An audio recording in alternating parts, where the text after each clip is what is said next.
That was weird.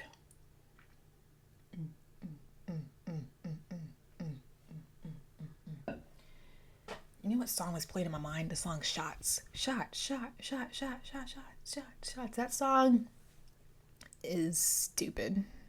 I don't know why it came to my mind. It's catchy. Remember, does anybody remember when that song was like ridiculously, stupidly popular? Okay. Before I get into this review, as you can tell, a fine balance. I am so excited to talk about this book. Good, my goodness. But anyway, before I get into A Fine Balance, there have been so many contemporary releases. I mean, but the 2023, 2024 releases that have really piqued my fancy, and I've just kind of come across these books organically. And I'm not buying a whole lot of books this year. I'm going to do one book haul at the end of the year, and it's going to be, small compared to other stuff that you may see on other channels and compared to what I've done in the past, because, your girl can do some damage, but I'm just not buying books like that and picking off my shelves, or if I do buy a book, I'm buying it close to when I'm about to start reading it. But there have been some books that have really piqued my interest, and I'm tempted, you guys. I'm tempted. I'm trying to remain strong. It's the themes that are sucking me in. Themes of a lot of them are memoirs or they're autofiction. Topics of grief and longing, and very introspective, very self-aware. There's some, again, like I said, memoirs, there's some autofiction. There are blends of autofiction and memoir, but it's still a bit of fiction. It's still, the author's, this is word salad.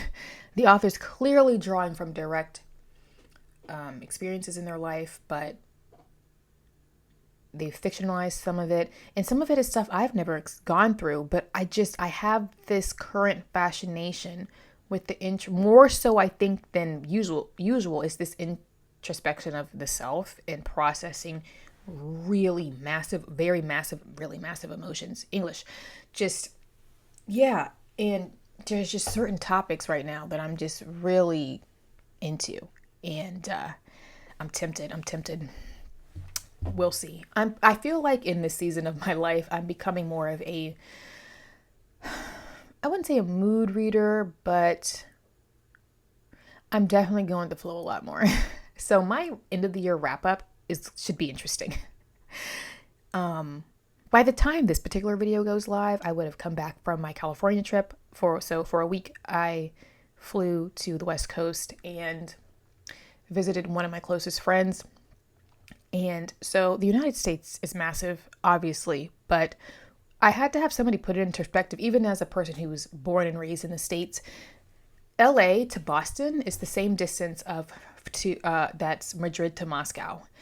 And so it takes, where I am, depending on the flight, 7.5 hours plus on the flight alone to get from coast to coast from my particular location.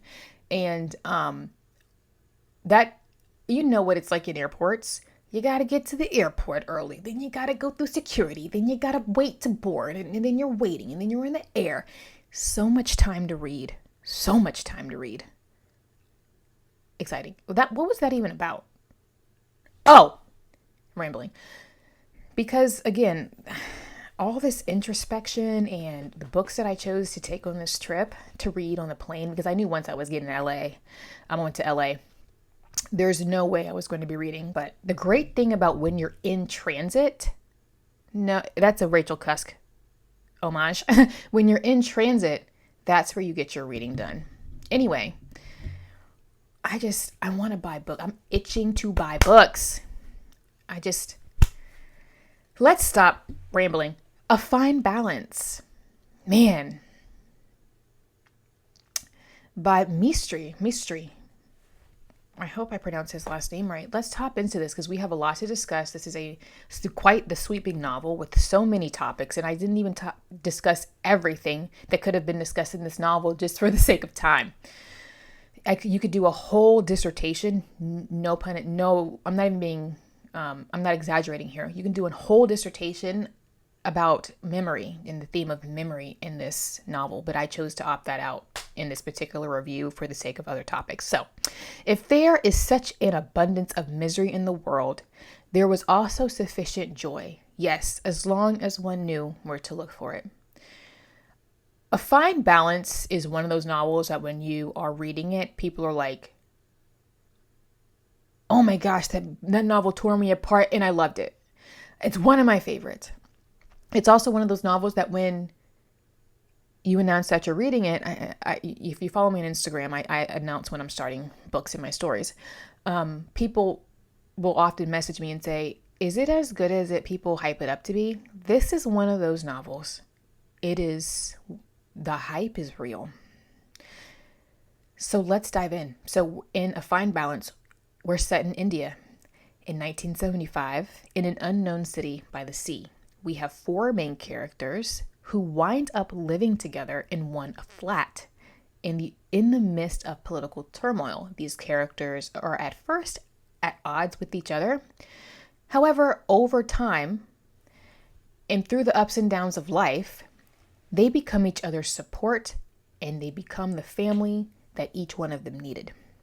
So again, get your hot cup of coffee or tea, or put your feet up, go get a knitting project, go mend the pants that you need to mend because there's a hole, or the button that flew off your sweater and you need to replace that button. This is the time to pick up those projects because we have quite a bit to discuss. Okay. And I would hope so. This is a 600-page novel, my edition anyway.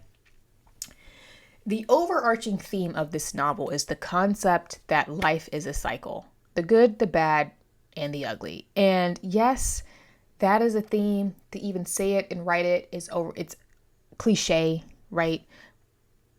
It's always done in literature, the ups and downs of life. However, this is Mistry, I hope I'm pronouncing that right, writes this in such a way that it's impactful and it stands alone and it's not tedious and it's not overdone in his hands. Sometimes at dusk, in the bustle of the shop, Mr. Kola, surrounded by his wife and son and the customers, who were also friends and neighbors, almost forgot the losses he has suffered. Yes, he would think then. Yes, life was still good. You see, you cannot draw lines in compartments and refuse to budge beyond them. Sometimes you have to use your failures as stepping stones to success. You have to maintain a fine balance between hope and despair. He paused, considering what he had just said. Yes, he repeated, in the end, it's all a question of balance. Just keep connecting patiently. That's the secret. It all seems meaningless bits and rags until you piece it together. And I will say this, when you have a novel of this length, these themes are going to repeat themselves throughout the narrative. But again, I never tired of it as a reader. And again, these characters go through some things. This is a brutal novel in a lot of ways.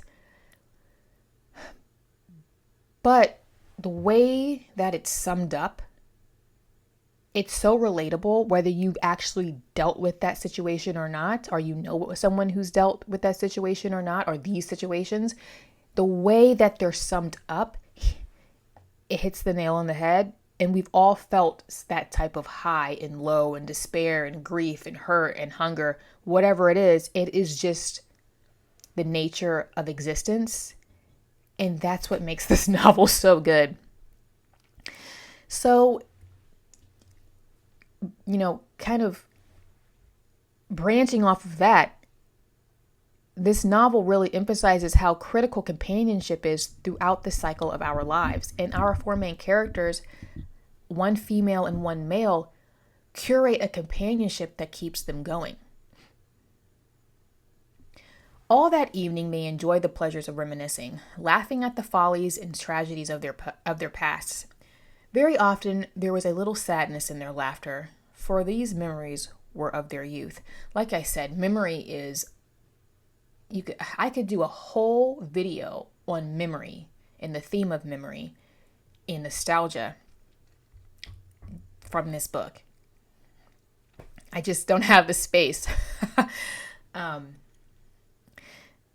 Or if you're a person who likes novels on memory and nostalgia, a fine balance. This is one of those novels there, though, I feel like you have to read it in the right headspace, or you have to be in the right headspace to read this novel. I will say that. How can time be long or short? Time is without length or breadth. The question is, what happened during its passing? What happened is our lives have been joined together like these patches. So in this novel, our 4 characters, Dina in particular, she's the female.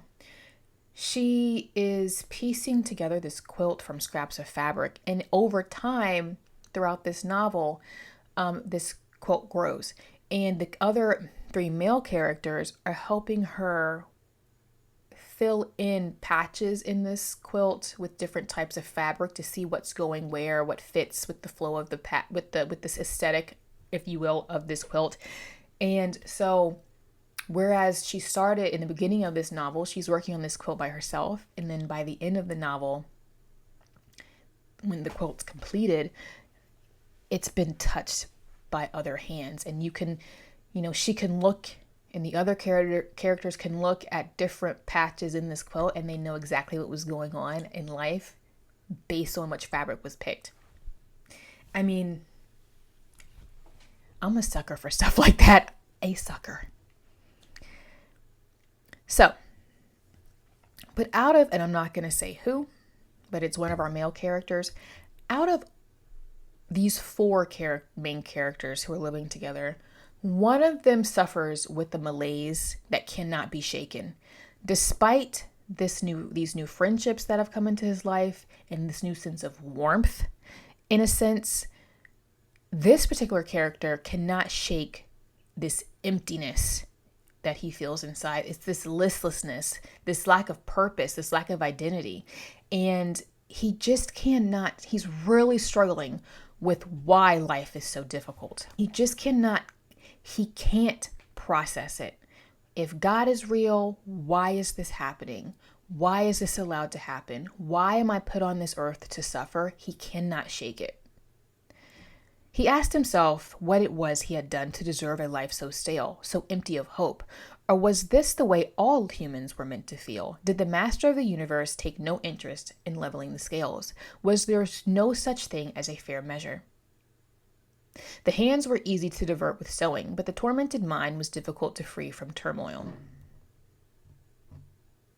Did life treat everyone so wantonly, ripping good things to pieces while letting bad things fester and grow like fungus or unrefrigerated food?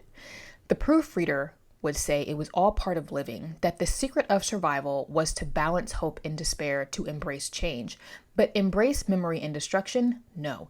If there were a large enough refrigerator, he would be able to preserve the happy times in the flat, keep them from ever spoiling. So, sometimes when I was reading this this novel, I was wondering, part of that just a person's disposition. I think that there are some people who, no matter what's going on in life, they could be going through hell and high water, but there's something about just how they're wired. They're always going to be maybe a little bit more on the optimistic side, and that helps them to process certain things in life. Whereas there are some people, perhaps they're a little bit more on the melancholy side, that's just somehow they're wired a certain way that they're going to struggle a little bit more with certain things internally. I don't know. That's an open-ended question. I do think that our personalities and how we tend to process certain things and how we're wired can have an effect on that. Now, it's funny, and this is not one size fits all. It can be hard. It's very difficult to get out of your own head. It's hard. It can be hard to get out of your own head, especially when you're like in a season of life and you're really going through it, right? And you're like, you just get beat down again and again and again. And each time it's harder to get out of that abyss. And I think people take that for granted. You know, it's really irritating when people are like, oh, you're anxious? Just stop being anxious, honey. Thank you. Thank you so much, Einstein. Thank you so much, Sherlock. You didn't think I tried that? It's deeper than that. It's deeper than that. And so this particular character, he has the most difficult time getting out of this abyss. And his counterparts, his friends, his companions, they go through some very difficult things, yet somehow they keep going in a different way. Despite their circumstances, they keep going. So yeah, it's just, you could really have, a whole other video with this novel and discuss just the human condition, depression, loneliness, and anxiety and fear. And how people choose to deal with it. Because, you know, some people can deal with it on their own, and other people, they need help, and that's okay. Ooh, we still have quite a bit to discuss. Coughing. So, I am going to move away from this huge theme in the novel about inner conflict, life, its complexities, and how people deal with the cards that they're dealt with in life. So we're going to move from the individual and the micro level more to the macro level. This novel heavily discusses corruption at the macro level. Government corruption is rampant. And yes, this is set in India. Does it matter? Governments are corrupt. Okay. Whew. Doesn't matter where you are. You live in a country, your government's corrupt in different ways. Mistry highlights how there are also within that, so there's government corruption.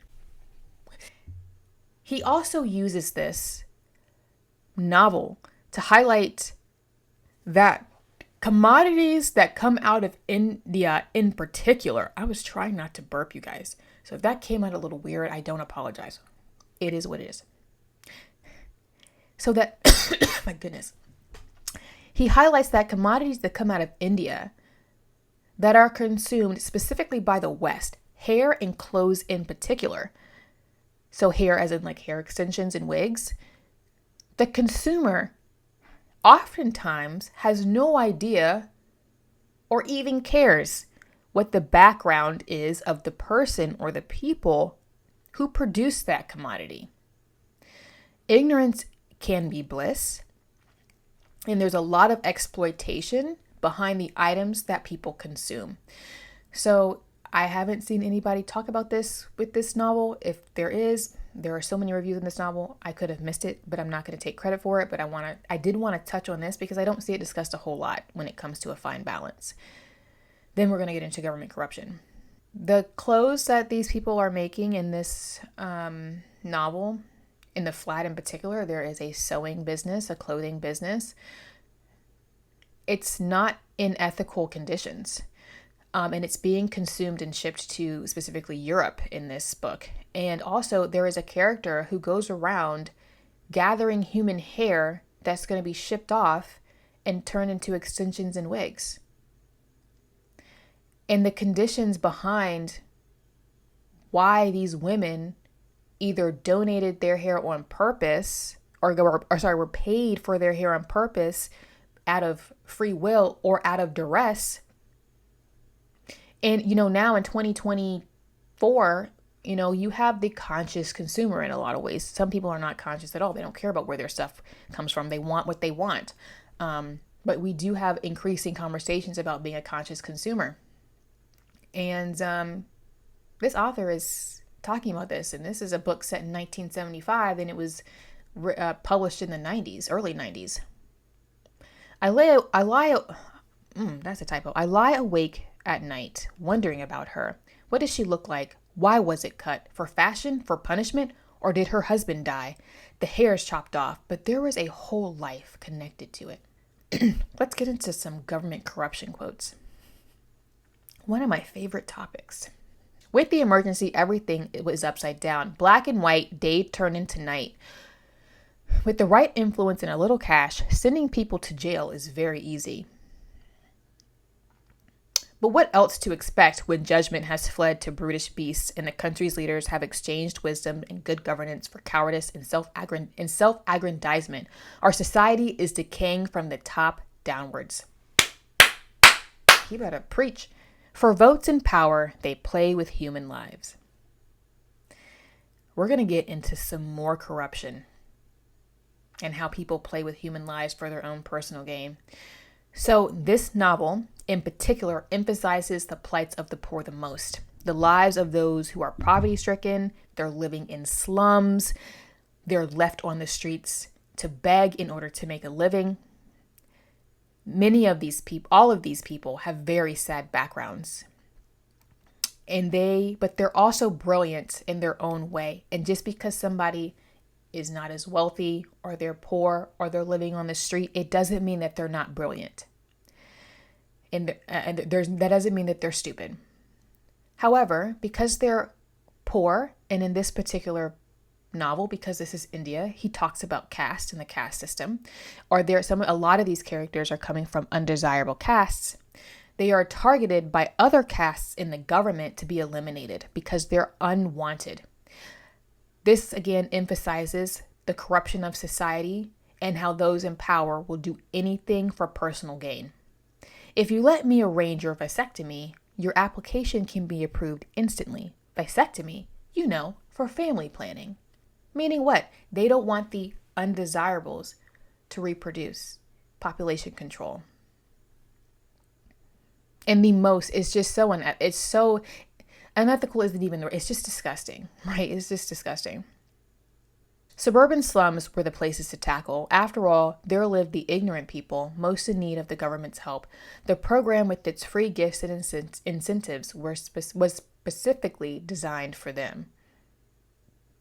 That's self-explanatory.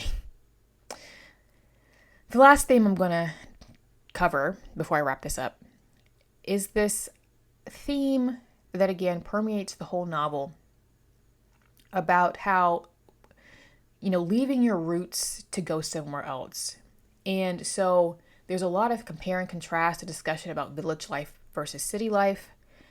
And, this desire to go back to your roots, but after you've been away for a while, can you ever really go back to your roots? You can't. As you travel through life and you see things, you experience things, you live in different places, it does change you. And you try to go back home, or maybe your initial desire was to take your success back home to help where you came from, especially if you're from a small area, a small village, a small town, whatever. Can you ever really go back to what was? All people are not the same. Besides, Nawaz's years in the city must have altered him. Places can change people, for better or worse. He went so far away. When you go so far away, you change. Distance is a difficult thing. The kitten's reappearance outside the kitchen window a month later was not an occasion for rejoicing. The creatures treated it as no more than a scrounging stop. and Manek would have been happy with some sign of recognition, a loud meow perhaps, or a look, a purr, an arching of the back. Instead, the kittens grabbed a fish head and ran off to enjoy it in seclusion. I pulled that particular symbolism with the cats because there's a point in the novel where the four in this flat raise these kittens, and they keep them in the apartment, and they raise them and hand feed them, and the kittens love to be around this space, right? It's home. But as these kittens grow up and mature into their adult cat lives, they stop coming home. And that is, again, a metaphor for when you're young and you're growing and you're being fed, you're being taken care of, you're going to linger around home. But then as, again, you get out in the streets, these cats are street cats. They're really strays. They get out there and they learn how to fend for themselves. They experience life in them streets. They don't come around anymore, right?